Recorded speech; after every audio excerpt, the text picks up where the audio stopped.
This YCN segment is brought to you by La Valley Building Supply and Middleton Building Supply.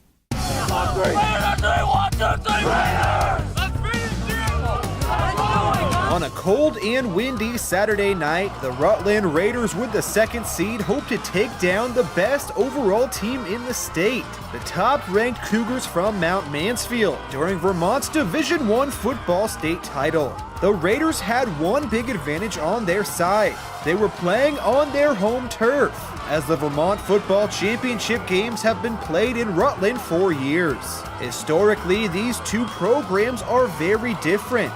The Raiders have made the playoffs 18 of the last 19 years with 10 total titles, while the Cougars have never won a state championship, let alone make a finals appearance. So you could say the stakes were high.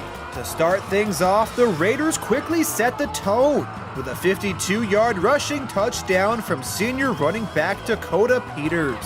But after allowing the early score, the Cougars immediately responded. Their first offensive drive saw multiple handoffs to senior running back Jarek Hackney, and he carried the Cougars all the way to the 9-yard line. Jarek then found pay dirt with his first touchdown of the game.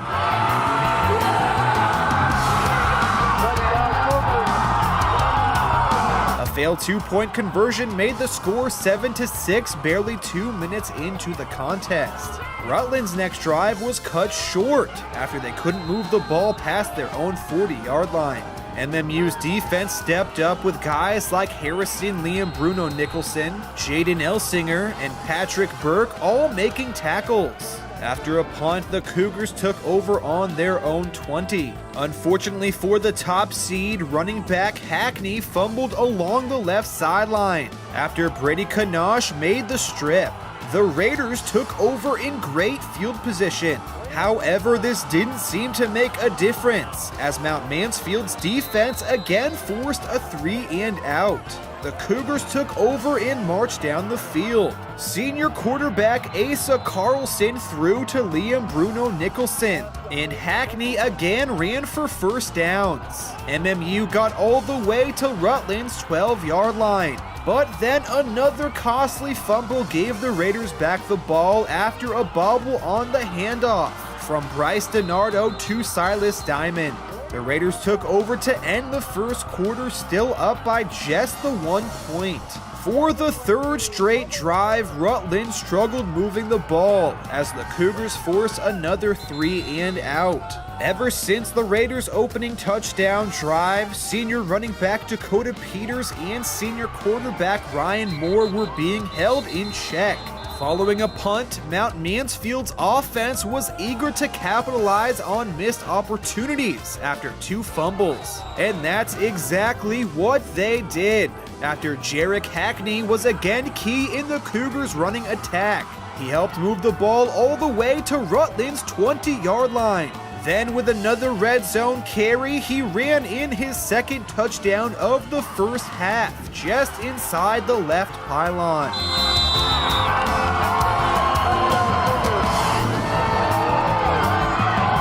Jarek used key blocks from guys like Mark Howland and Jacoby Putzer. Another missed 2-point attempt put the Cougars up 12-7 with 9 minutes before the break.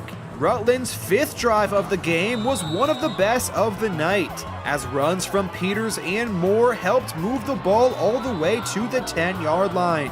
Eventually, Peters got a handoff along the left sideline, and he ran it in for his second touchdown.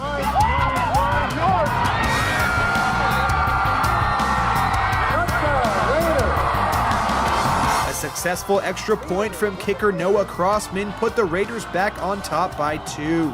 During Mount Mansfield's next possession, running back Dylan Davis filled in for his banged-up teammate Jarek Hackney. Davis did a great job picking up extra yards with first downs, and he eventually was able to run in a 10-yard touchdown.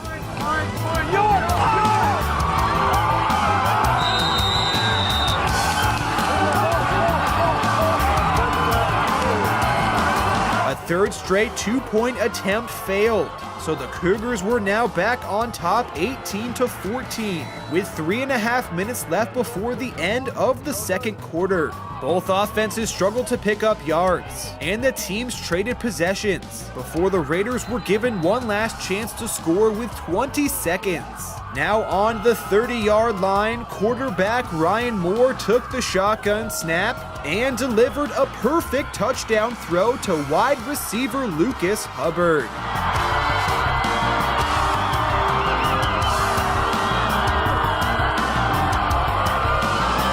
A missed extra point made the score 20-18 at halftime. If the Cougars wanted to win their first ever state championship, they'd have to find a way to stop the versatility of the Raiders' offense.